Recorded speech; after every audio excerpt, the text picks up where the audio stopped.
और आज मैं एक्सप्लेन करने वाला हूँ 2024 में आई मूवी सिकंदर का मुकद्दर को। मूवी से जुड़ी सारी बातें मैं एक्सप्लेनेशन के आखिर में करूंगा। उससे पहले मैं आपको सुनाता हूँ इस फिल्म की कहानी। तो मूवी की शुरुआत में हम देखते हैं कि हीरे जेवरातों का मेला लगा हुआ है, जहां महंगे महंगे आभूषण एवं हीरे मोती रखे हुए हैं। सिक्योरिटी एकदम टाइट थी, सब पे निगरानी रखी जा रही थी ताकि कुछ गड़बड़ी ना हो। तभी हम देखते हैं कि एक आदमी पुलिस को खबर देता है कि मेले में चोरी होने वाली है, रोक सको तो रोक लो। और वो अपनी मर्जी से नहीं बता रहा था, बल्कि किसी और ने बताने को कहा था। तुरंत सायरन बजा दिया जाता है और जितने लोग भी मेले में आए थे सबको एक जगह इकट्ठा किया जाता है। चोर लोग सफाई कर्मचारी बन के आए थे, तो अब पुलिस और उनके बीच गोलीबारी शुरू हो जाती है, जिसमें कि सभी चोर मारे जाते हैं। अब सब बाहर निकलते हैं तो कामनी और मंगेश देखते हैं कि उनके 5 हीरे चोरी हो गए हैं, जिनकी कीमत लगभग 50 से 60 करोड़ की है। तो पुलिस सबको कहीं भी जाने से मना कर देती है। ये लोग डिवाइन ज्वेलरी के लिए काम करते हैं और इन दोनों ने मेले में उनका स्टॉल लगाया हुआ था। जब अफरा तफरी मची तो सबसे आखिर में यही दोनों भागे थे। अब वहाँ आते हैं स्पेशल इन्वेस्टिगेशन ऑफिसर जसविंदर, जिनका 100% रिकॉर्ड रहा है पहचान लेने का कि असली मुजरिम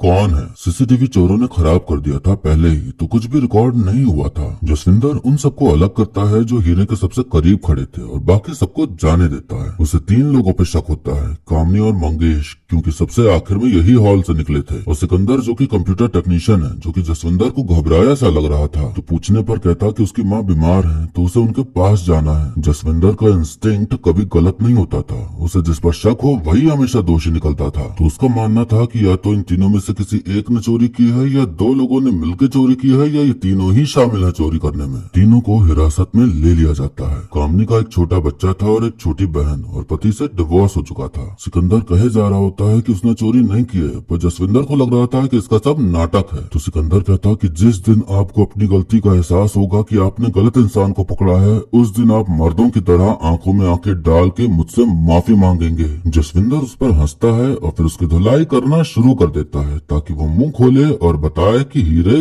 कहाँ हैं। अब कहानी यहाँ से 15 साल आगे जाती है, जहाँ हम देखते हैं कि जसविंदर अब एकदम पियक्कड़ बन चुका है और अपने काम के प्रति एकदम लापरवाह भी हो चुका है, जिसके चलते उसे नौकरी से निकाल दिया जाता है। उसकी शादीशुदा जिंदगी डूब चुकी है, तो डाइवोर्स भी हो गया है उसका। जसविंदर सिकंदर को फोन लगाता है, जो कि दुबई में शिफ्ट हो चुका है। उससे कहता है कि तुम सही थे और मेरा इंस्टिंक्ट गलत था, तुमने चोरी नहीं की थी, मैं तुमसे माफी मांगता हूँ। सिकंदर कहता कि ऐसे नहीं, आपको सामने से माफी मांगनी होगी। मैं मुंबई आ ही रहा हूँ अपने परिवार के पास, तो मिल के बात करते हैं। कहानी 15 साल पहले जाती है, जहाँ हम देखते हैं कि चोरी का केस कोर्ट में जाता है। तो डिफेंस का कहना था कि इन तीनों का चोरी से कोई लेना देना नहीं है, लेकिन प्रोसिक्यूशन कहता कि तीनों को रिमांड पर लेना होगा क्योंकि हीरे निगल लिए गए हैं, तो तीनों का एक्सरे करना पड़ेगा। तो जज 7 दिन की रिमांड दे देते हैं। तीनों का एक्सरे किया जाता है पर कुछ नहीं मिलता। अब वो आदमी मिल जाता है जिसने खबर दी थी पुलिस वालों को चोरी की, जिसका नाम अनूप होता है। वो बताता है कि मेरे पास फोन आया कि मेरी बच्ची अगवा हो गई है, तो जैसा कहा जाए वैसा करो। मेरी जेब में मुझे एक पर्चा मिला जिसमें कुछ लिखा था, तो मैंने बस वही बोल डाला। बाद में पता चला कि मेरी बेटी अगवा नहीं हुई थी, बस उसने मेरे साथ खेल खेला। कामनी और सिकंदर पर ज्यादा शक था, तो दोनों को टॉर्चर करना शुरू किया जाता है कि बता दो हीरे कहाँ हैं, पर वो यही कहे जा रहे थे कि वो चोर नहीं है। जसविंदर के पास कोई ठोस सबूत था नहीं कि और दिन के लिए रिमांड मिले, तो सबको बेल मिल जाती है। हम देखते हैं कि सिकंदर की एक सहेली है प्रिया, जो कि नर्स है। वो सिकंदर को पसंद करती है, पर सिकंदर नहीं करता। बेल तो मिल गई थी, लेकिन सिकंदर को अब काम मिलना बंद हो जाता है। वो जहाँ भी जाता सब उसे भगा दे रहे थे चोर कह के। पैसे कमाना मुश्किल हो गया था उसके लिए। मकान मालिक भी झिक-झिक करने लगता है कि किराया नहीं दिया है, दो नहीं तो घर खाली करो। हर तरफ से मुसीबतों ने सिकंदर को घेर लिया था। उसके पास इतने पैसे भी नहीं बचे थे कि अपने वकील को दे सके। उसकी हालत देख कामनी उसकी फीस वकील को दे देती है। सिकंदर को उसका ये स्वभाव काफी पसंद आता है कि जरूरत पड़ने पर उसने मेरी मदद की, तो अब उनमें बातें होना शुरू होती हैं और फिर धीरे धीरे उन दोनों में प्यार के फूल खिलने लगते हैं। सिकंदर को कंस्ट्रक्शन साइट पे जेसीबी चलाने का काम मिल जाता है। इसी बीच उसकी माँ का देहांत हो जाता है, तो वो कामनी के साथ शादी करके उसी के साथ रहने लग जाता है, उसे और उसके बच्चे और उसकी बहन को अपनाते हुए। वर्तमान में सिकंदर आ जाता है मुंबई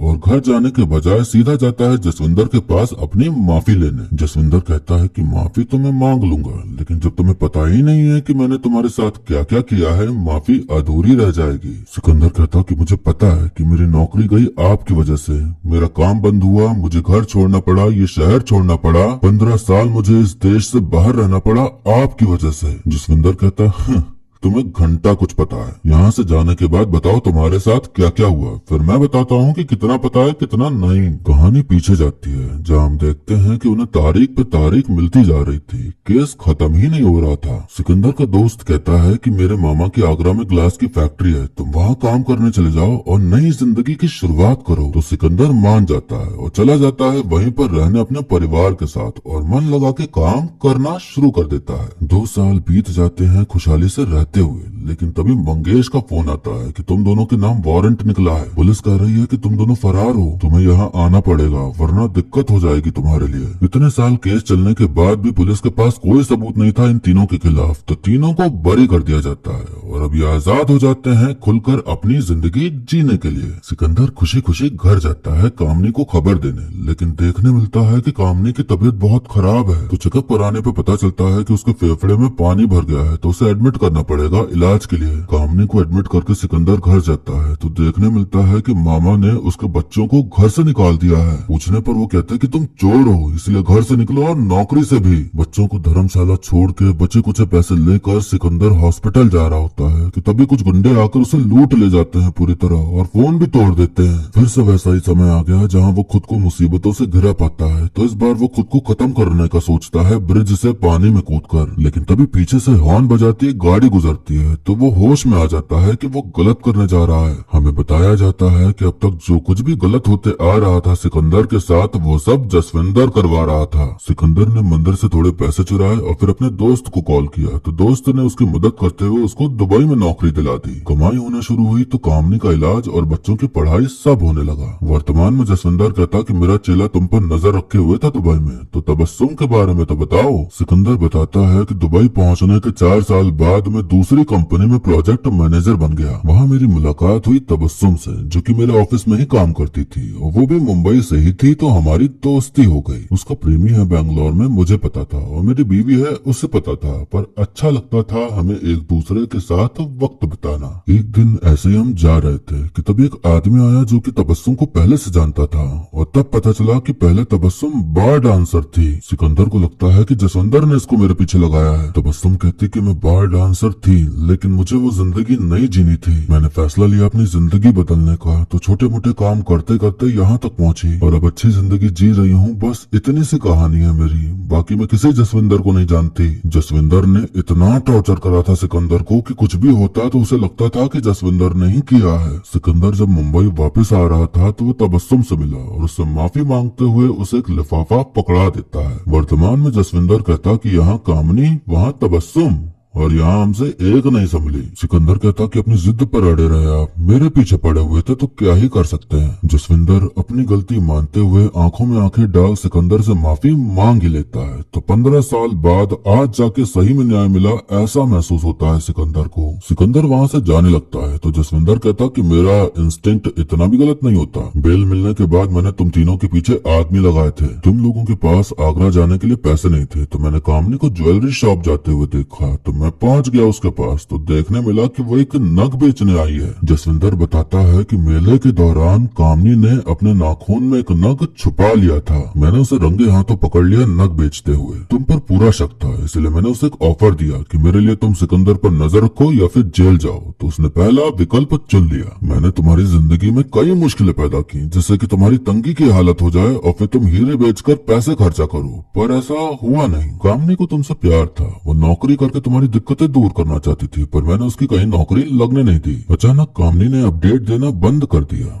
पर हार नहीं माना मैं और तुम लोगों को दोबारा आगरा में ट्रैक किया और फिर वारंट इशू करवाया। जब तुम इस केस से बरी हुए तो मैं खुद को कंट्रोल नहीं कर पाया। कामनी का बीमार पड़ना, मामा को तुम्हें नौकरी और घर से निकालना और फिर तुम्हें लुटवाना सब मेरा किया धरा था। सिकंदर कहता कि आपने मुझे जीने नहीं दिया, तो जसविंदर कहता कि मैंने तुम्हें मरने भी नहीं दिया। जब तुम पुल से कूदने वाले थे तो मैं ही था वो गाड़ी वाला जिसने हॉर्न बजा के तुम्हें होश में लाया। सिकंदर उठता है और जसविंदर को खींच के एक तमाचा मारता है, उसकी जिंदगी झंड करने के लिए और वहाँ से चला जाता है। उसे बहुत दुख था कि जिससे वो प्यार करता था वो मुझ पर जासूसी करती आ रही थी। सिकंदर अब जाता है कामनी के पास, जो कि 15 साल बाद भी वैसे ही जवान है, कोई फर्क ही नहीं पड़ा उसकी त्वचा उसके बालों पर। सिकंदर उसे बताता है कि मैं आज जसविंदर से मिला और उसने तुम्हारे बारे में मुझे सब कुछ बता दिया है। कामनी कहती है कि मुझे बच्चों की खातिर वो सब करना पड़ा। सिकंदर कहता कि जो भी हो, पर हम अब साथ नहीं रह सकते, अब हमारे रास्ते अलग हैं। कामनी रोती है, गिड़गिड़ाती रह जाती है, पर सिकंदर उसकी एक नहीं सुनता और वहाँ से चला जाता है। सिकंदर वहाँ से जाता है गांव जहाँ प्रिया रहती है, जिसका बहुत बड़ा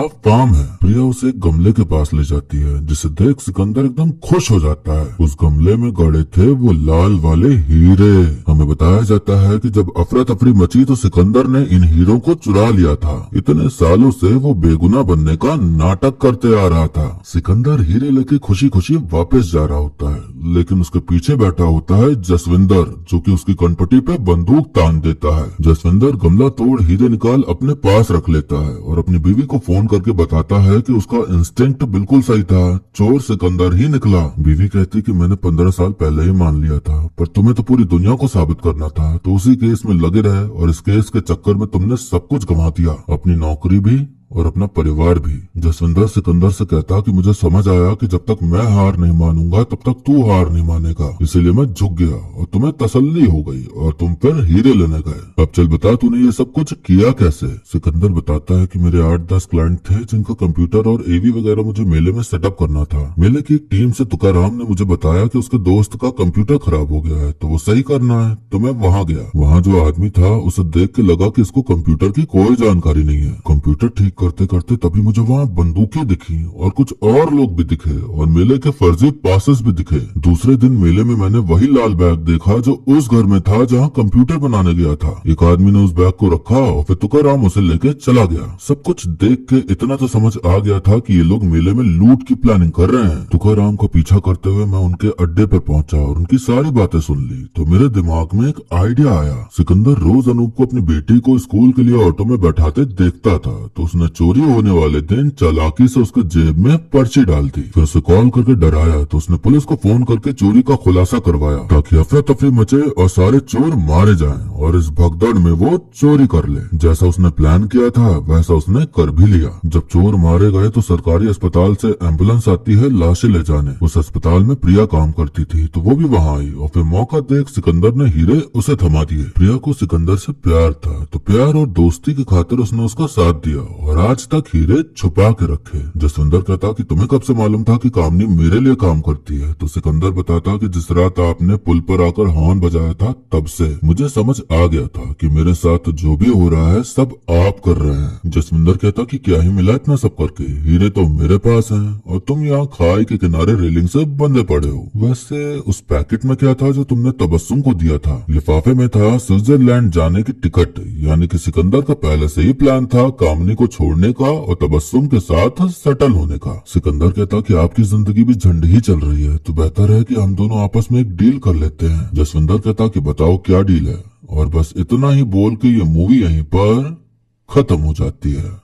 तो दोस्तों हमने देखी एक ऐसी मूवी जिसकी शुरुआत तो काफी अच्छे से हुई, लेकिन अंत आते आते ऐसा बोर किया इसने, ऐसा पकाया इसने कि पूछो मत। और एंडिंग तो ऐसे किया जैसे बहुत भयंकर मूवी बना दी है जिसका दूसरा पार्ट बनने की उम्मीद करें हम। पूरी मूवी लूपहोल्स यानी गलतियों से भरी पड़ी है और कहानी इतनी घिसी पिटी कि सब पता होता है कि आगे क्या होने वाला है। आखिर तक मैं उम्मीद करता रहा कि कुछ बढ़िया ट्विस्ट आएगा, लेकिन आया वही जो हम बहुत आसानी से सोच सकते थे। पहली बात तो यही समझ नहीं आती कि कंप्यूटर टेक्नीशियन को अचानक से लुटेरा बनने का ख्याल कैसे आया और इतना प्रोफेशनल कैसे हो गया कि उसने चलते आदमी की जेब में कागज डाल दिया। दूसरी दिक्कत ये लगी कि भले कितनी भी अफरा तफरी मची हो, क्या किसी को दिखा नहीं कि सिकंदर कांच तोड़ के हीरे निकाल रहा है। एक होनहार पुलिस वाला जो कि हर केस सॉल्व करने में कामयाब हो जाता है, उससे एक केस सॉल्व नहीं हुआ तो उसके पीछे ही पड़ गया और अपनी जिंदगी बर्बाद कर ली उसके चक्कर में। इसे उसकी सनक कहेंगे कि वो सह नहीं पाया कि उसका इंस्टिंक्ट गलत कैसे हो गया। हालांकि वो आखिर में सही निकला, पर भारी कीमत चुकानी पड़ी उसे। इस फिल्म को बनाया है नीरज पांडे ने ने। ये वही हैं जिन्होंने baby, special 26, MS Dhoni the untold story, special op जैसी बेहतरीन फिल्में और सीरीज बनाई हैं। लेकिन 2024 में उन्होंने बोरियत से भरी फिल्में रिलीज करी।